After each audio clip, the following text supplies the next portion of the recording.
Hello friends, welcome to the channel Mahavir talks beam पर। कल हमने जो किचन का काउंटर टॉप बनाया था, आज हम बनाएंगे किचन का बेस कैबिनेट। उसके लिए हम होम पेज पे जाके फैमिलीज के अंदर न्यू फैमिली बनाएंगे। कैटेगरी के अंदर मैट्रिक केस वर्क सिलेक्ट कर लेते हैं। इसमें बाय डिफ़ॉल्ट हमारे ग्लोबल पैरामीटर्स और रेफरेंस प्लेन आए हुए हैं। इसमें हम सबसे पहले बनाएंगे इसका टो किक, जो सबसे बॉटम वाला होता है, जहाँ पर हमारे पैर का अंगूठा कभी ना लगे गलती से। तो उसके लिए एक्सट्रूजन टूल वाला यूज़ करके हम इसमें एक रेक्टेंगल ड्रॉ कर लेते हैं। अगर आप लाइन रेफरेंस प्लेन के ऊपर खींचोगे ना, तो ऑटोमेटिकली लॉक करने का ऑप्शन हमें नजर आएगा। तो इसको मैं यहाँ से लॉक कर देता हूँ। फ्रंट वाला लॉक नहीं करूँगा क्योंकि मुझे यहाँ से एक अलग से रेफरेंस प्लेन बनाना है, इसके लिए अलग से। इसको मैं फिनिश कर देता हूँ। आरपी यूज़ करके एक मैं रेफरेंस प्लेन यहाँ ड्रॉ कर लेता हूँ। इसके साथ इसको मैंने लॉक कर दिया। यहाँ मैं पहले डायमेंशन लगा के चल रखता हूँ ताकि बाद में भूल जाऊँ ना मैं कहीं। इसको मैं डाल देता हूँ पैरामीटर के अंदर। इसका नाम रहेगा टो किक डेप्थ। इसको मैं 19 mm ले लेता हूँ। ज़्यादा ले लेता हूँ, चलो इसको मैं ले लेता हूँ 50 mm। ये जो हमारा एक्सट्रूजन वाला टो किक बना, इसका एक्सट्रूजन स्टार्ट तो 0 रखेंगे और एंड रखेंगे इसका 75। एक तरह से स्कर्टिंग समझ लो, जो 3 इंच की हाइट पर रहेगा इसका। जैसे जैसे आप ग्लोबल पैरामीटर लगाते रहते हो ना, तो एक बार इनको डायमेंशन से एडिट करके क्रॉस चेक कर लिया करो कि कहीं कोई रेफरेंस प्लेन में कोई रिस्ट्रिक्शंस तो नहीं आ गया ना, जिसकी वजह से बीच में कई बार पैरामीटर हमारे काम करने फेल हो जाते हैं। तो एक बार मैं डाल देता हूँ इसमें 700। इसकी विड्थ डालता हूँ 1200। अभी आप देखो कि एग्जैक्ट सही से काम कर रहा है। इसका मतलब हमने जो पैरामीटर लगाया है वो सही है। इसको मैं वापस 600 कर देता हूँ। इसको भी 600 कर देता हूँ। हम जो अभी इसका बेस कैबिनेट बना रहे हैं वो 600 बाई 600 का बना रहे हैं। एक बार इसको 3D में देख लेते हैं। अब इसके ऊपर मुझे 4 पैनल बनाने हैं, फ्रंट, रियर वाले और लेफ्ट और राइट वाले। जो 4 पैनल है 19 mm थिकनेस वाले। तो उसके लिए हम क्रिएट के अंदर यूज करेंगे स्वीप। स्वीप क्या होता है कि अगर आपने कभी स्केचअप वगैरह यूज किया है तो उसके अंदर एक फॉलो मी कमांड आता है। उसके अंदर हम पहले एक पाथ बनाते हैं और उसके साथ में प्रोफाइल रन कराते हैं।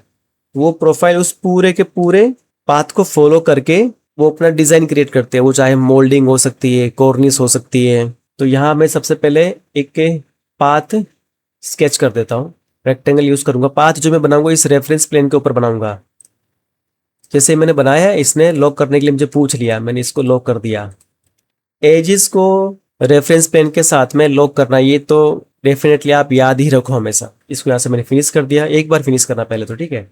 अब हमें पूछेगा कि एक प्रोफाइल हमें इसके पीछे रन करानी है।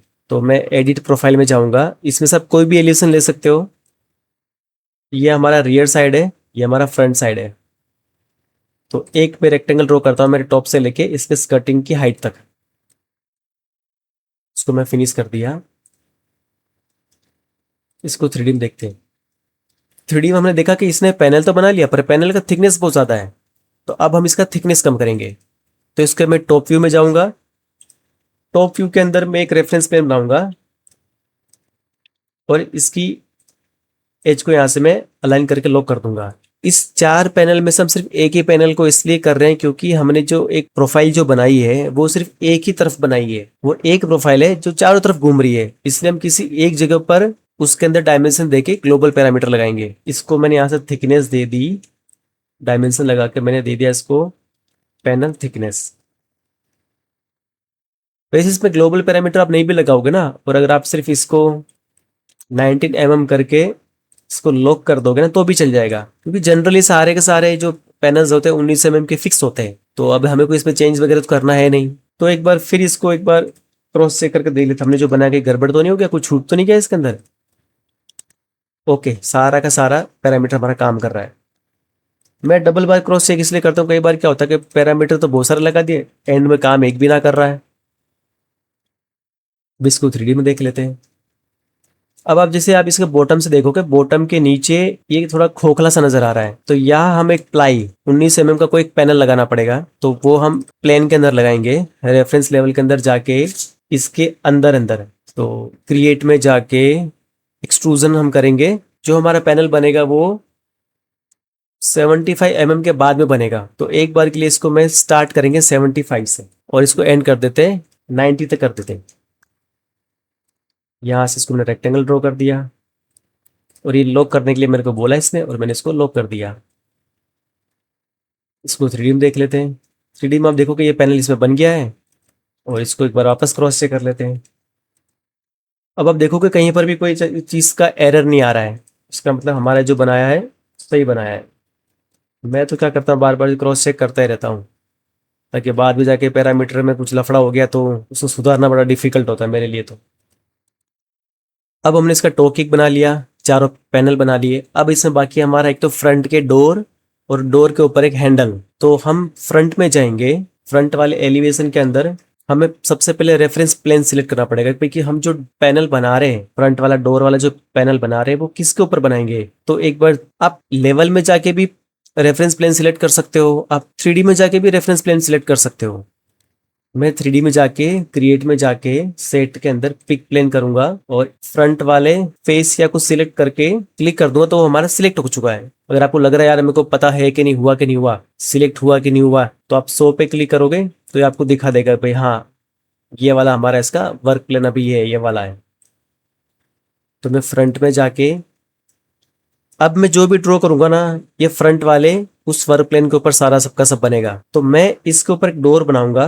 वो डोर है थोड़ा सा पतली सी एज वाला होगा, ये नहीं कि बहुत ज्यादा गैप नहीं होगा दो प्लेन पे, दो डोर के बीच में। तो मैं चाहता हूँ यहाँ से 10 mm छोड़ के, यहाँ से 10 mm छोड़ के, ऊपर से 10 mm छोड़ के और नीचे से 50 mm छोड़ के मेरे को एक डोर बनाना है। एक रेक्टेंगल डोर बनाने के लिए मैं इसके अंदर एक्सट्रूजन टूल यूज करूंगा और इसको मैं भी 0 ही रखूंगा, क्योंकि हमारे जो वर्क प्लेन हमने सिलेक्ट कर रखा है ना, उसके जस्ट टच होके हमारा एक नया सरफेस बनेगा। तो एक्सट्रूजन 0 से करके उसको कर दिया 90। एक रेक्टेंगल मैंने खींच दिया ऐसे रैंडमली। इसका आप एक बार 3D में देख सकते हो। ये एकदम इसकी चिपक के बना है, क्योंकि हमने इसका एक्सट्रूजन 0 रखा है और यहाँ से इसका डेप्थ रखा है 19 mm।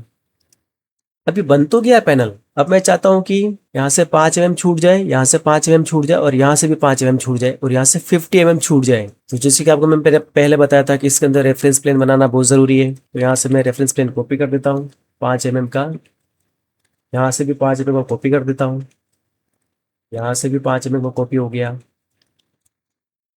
यहाँ से भी 5 mm का मैं, यहाँ से सॉरी 50 mm का बनाऊंगा मैं। पहले अलाइन एंड लॉक कर दिया,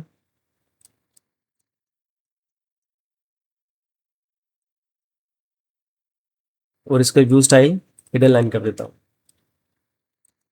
अब ये जो डोर है ना हमारा फ्रंट वाला, उसको मुझे फ्लोटिंग बनाना है। तो फ्लोटिंग बनाने के लिए जो हमारा स्कर्टिंग वाला जो पार्ट है ना, टो किक वाला, वो 75 mm है। तो अब मैं इस फ्रंट वाले डोर के पैनल को हाइट करूंगा 50 mm। तो मैं एक बार मैं डायमेंशन लगा देता हूँ इसके अंदर, टैब की यूज करके मैं वर्क प्लेन सिलेक्ट कर लेता हूँ। इसको मैं लिख देता हूँ door panel height, height from floor, ये रखनी मेरे को 50 mm। इसका स्केल 1:10 कर देता हूँ, ताकि टेक्स्ट वगैरह सारे सही दिखे। इसको 3D में देख लेते एक बार। तो अभी हमारा एक पैनल बन गया है। तो दूसरा पैनल क्या करूंगा, मैं इसको पूरा मिरर कर दूंगा। इसके लिए मैं भी सिर्फ पहले एक पैनल बना रहा हूँ, उसके ऊपर एक डोर हैंडल बना रहा हूँ। रेफरेंस प्लेन के ऊपर मैं एक सेपरेट वीडियो बनाऊंगा। अब मुझे हैंडल लगाने के लिए मैं चाहता हूँ दो हैंडल के बीच में मेरा एटलीस्ट 100 mm का डिस्टेंस रहे, वो भी फिक्स डिस्टेंस। तो मैं यहाँ से इसको सेंटर से 50 mm कॉपी कर देता हूँ और यहाँ से 50 mm, सॉरी गलती से ज़्यादा 500 हो गया, इसको मैं 50 mm कर देता हूँ और यहाँ से भी 50 mm। इसको मैं यहाँ से मिरर कर देता हूँ। इस पैनल के ऊपर इसके लाइन के सेंटर में मैं एक हैंडल बनाऊंगा। तो मैं इस वाली एज को सिलेक्ट कर लेता हूँ, सॉरी इस वाले वर्क प्लेन को सिलेक्ट कर लेता हूँ। पी के की यूज करके जैसे मैं वर्क प्लेन को सिलेक्ट करूंगा, मैं यहाँ से लेफ्ट ले लेता हूँ। अब इसने मेरा साइड वाला एलिवेशन खोल दिया है। अब मैं इसके ऊपर यहाँ पर एक वो हैंडल बनाऊंगा। इसमें मैं दो रेफरेंस प्लेन लगाना भूल गया, वापस मैं फ्रंट में जाऊंगा। नहीं, मैं पहले इसमें पिक के यूज करके मैंने वर्क प्लेन वापस सिलेक्ट कर लिया, ये वाला।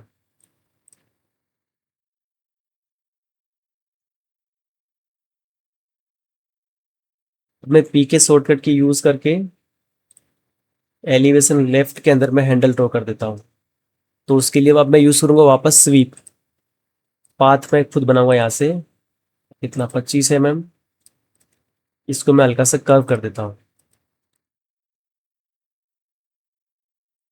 इसको मैं करता हूँ 6 mm, यहाँ radius 6 mm। One time finish, edit profile, elevation front ले लेता हूँ और यहाँ से सिर्फ 4 mm का रेडियस वाला हैंडल और फिनिश।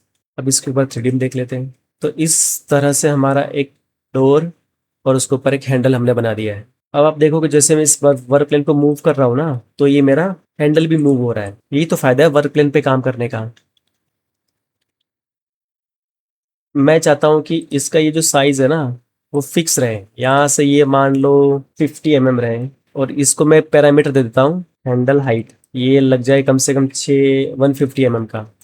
अब ये पूरा का पूरा पार्ट मैं वहां पर मिरर करूंगा। ये हैंडल, इसके साथ में वर्क प्लेन, ये वर्क प्लेन, ये वाला भी वर्क प्लेन, और ये वाला भी। मैंने इनको यहाँ से मिरर कर दिया।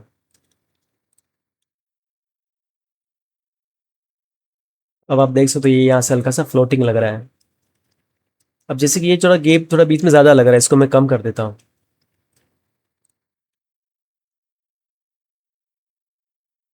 पहले मैं इनको डिस्टेंस सेंटर कर देता हूँ।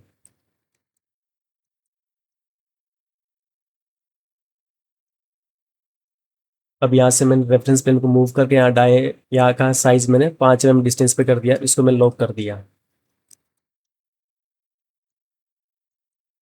हैंडल के ऊपर भी मैं पैरामीटर लगा देता हूँ, हैंडल डिस्टेंस।